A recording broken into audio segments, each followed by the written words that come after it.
Welcome to BBR TV news. ఈరోజు మనం హైదరాబాద్కి రావడం జరిగింది. మనతోని 7 సార్లు ఎమ్మెల్యేగా, 2 సార్లు ఎమ్మెల్సీగా, 3 సార్లు ఎంపీగా, ఇండిపెండెంట్గా బరిలో దిగినటువంటి డాక్టర్ కంటె సాయన్న గారు మనతోనే ఉన్నారు. అండ్ ప్రజెంట్ ఇప్పుడు మల్కాజ్గిరి ఎంపీ అభ్యర్థిగా ఇండిపెండెంట్గా బరిలో దిగబోతున్నటువంటి తరుణంలో మనము కంటె సాయన్న గారితో ముఖాముఖి నిర్వర్తిద్దాం. వాస్తవానికి కంటె సాయన్న గారి మేనిఫెస్టో ఏంటిది? ఎందుకు కంటె సాయన్న గారికి ఓటు వేయాలి? మల్కాజ్గిరి ప్రజలకి కంటె సాయన్న గారు ఇప్పటిదాకా ఏం చేసిళ్ళు? మిగతా పార్టీల మేనిఫెస్టోలో ఏముంది?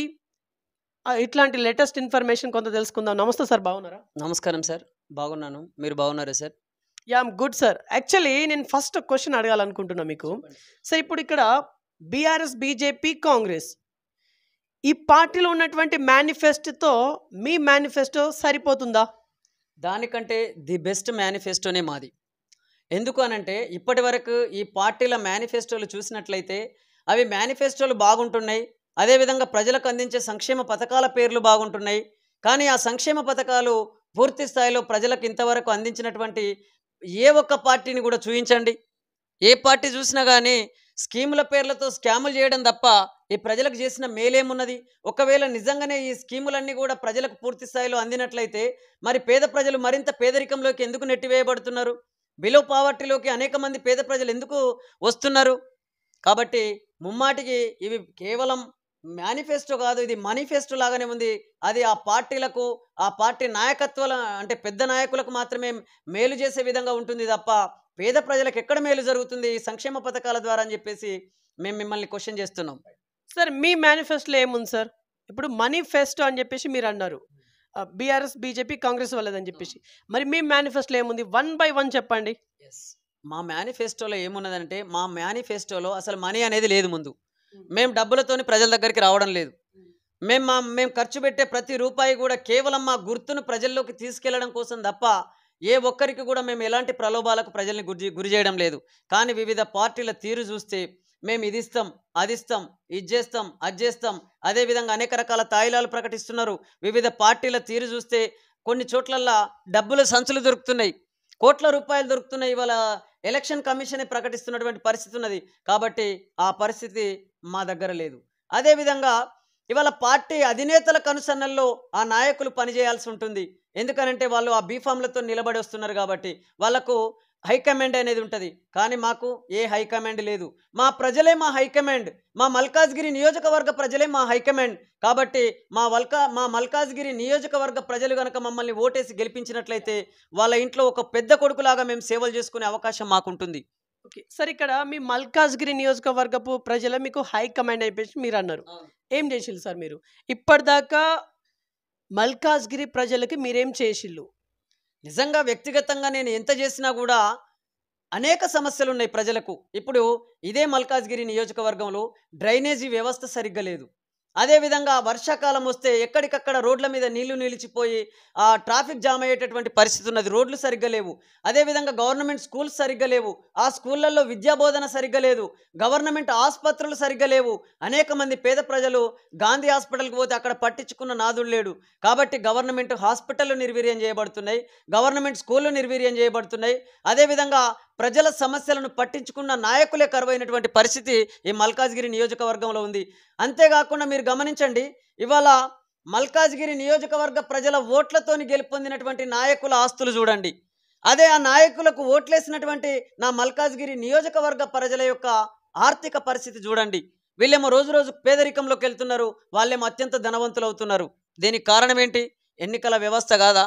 మరి దీంట్లో మార్పులు రావాలని కోరుకునే కదా మేము ముందుకొస్తున్నాం. కాబట్టి ఖచ్చితంగా మల్కాజ్గిరి నియోజకవర్గ ప్రజల మీద మాకు ప్రగాఢమైనటువంటి విశ్వాసం ఉన్నది. తప్పకుండా మాకు ఓటేసి మమ్మల్ని గెలిపించే అవకాశం ఉన్నది అనేది అనేక మంది ఓటర్లు చెప్తున్న మాటల్ని మీ దృష్టికి తీసుకొస్తున్నాం. ఓకే, 7 సార్లు ఎమ్మెల్యేగా నిలబడ్డారు, 2 సార్లు ఎమ్మెల్సీగా నిలబడ్డారు, 4వసారి ఇప్పుడు ఎంపీగా నిలవబోతున్నారు. సార్, మీరు ఇప్పుడైనా సరే గెలుస్తారని చెప్పేసి నమ్మకం ఉందా? ఇప్పటిదాకా మీకు ఒక్కసారి కూడా గెలవలేదు, ఇన్నిసార్లు నిలబడ్డా కూడా. ఇప్పుడు మీరు గెలుస్తా అని చెప్పేసి నమ్మకం ఉందా మీకు? 100% నాకు నమ్మకం ఉన్నది.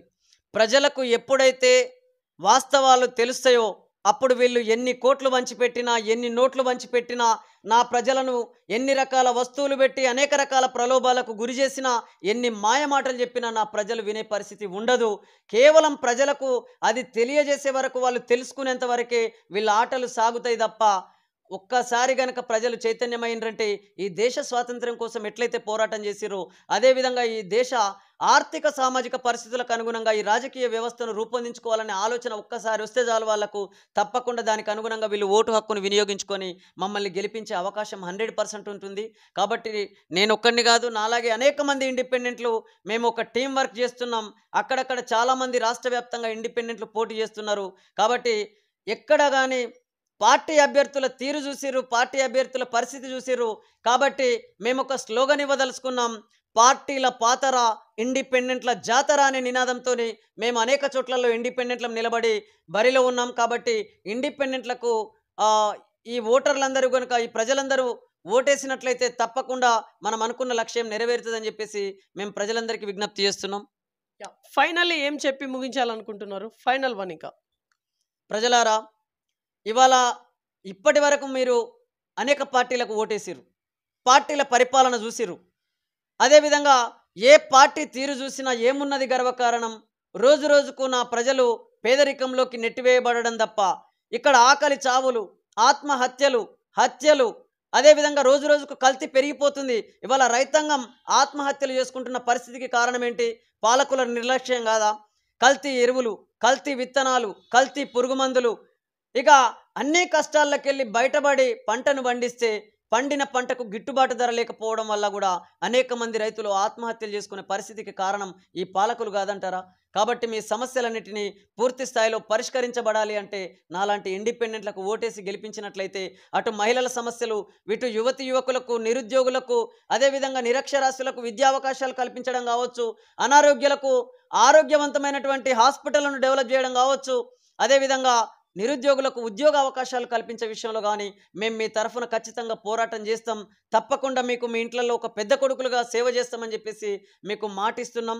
మా గుర్తు ఇంకా కేటాయించబడలేదు, కానీ ఇక్కడ ఫస్ట్ ఫోటో ఉంటుంది, అభ్యర్థి ఫోటో ఉంటుంది, మధ్యలో కంటె సాయన్న అని ఉంటుంది, అదేవిధంగా అడ్రస్ ఉంటుంది, దాని పక్కన మళ్ళీ సింబల్ వస్తుంది.